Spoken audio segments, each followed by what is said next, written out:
ऑफिसमध्ये मला सगळे विचारतं की एवढे सगळं कसं मॅनेज करते, तर चला सांगते तुम्हाला पण.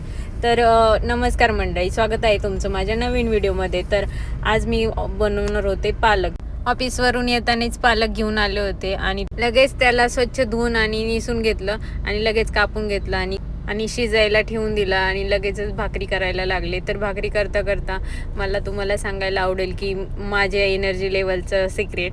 तर मी नेहमी स्वयंपाक करताना हनुमान चालीसा ऐकत असते आणि हनुमान चालीसामुळेच मला पॉझिटिव्हिटी मिळत असते. तर लगेच लसूण पण निवडून घेतला आणि बघा मी असा शिजवलेला पालक स्मॅश करून घेतला आणि स्मॅश करताना मी त्याच्यात थोडंसं बाजरीचं पीठ ॲड केलं होतं. तर नंतर कढईत तेल तापायला ठेवलं आणि जिरे आणि लसूण टाकून दिला. तर लसूण असं छानसं लालसर झाल्यानंतर मिरची बारीक केलेली टाकून द्यायची आणि असं थोडंसं त्याला परतून घ्यायचं आणि लगेच स्मॅश केलेला पालक त्यात टाकून द्यायचा आणि हवा असेल तर पाणी पण ॲड करू शकता तुम्ही. तर असा होता इझी आणि क्विक पालक गुरगुटा. तर नंतर लगेचच नेहमीप्रमाणे वरणला फोडणी देऊन घेतली आणि कोथिंबीर पण ॲड केली. तर आणि किचन पण साफ केलं. तर असं होतं माझं डिनर. चला भेटूया नेक्स्ट व्हिडिओमध्ये, तोपर्यंत बाय बाय.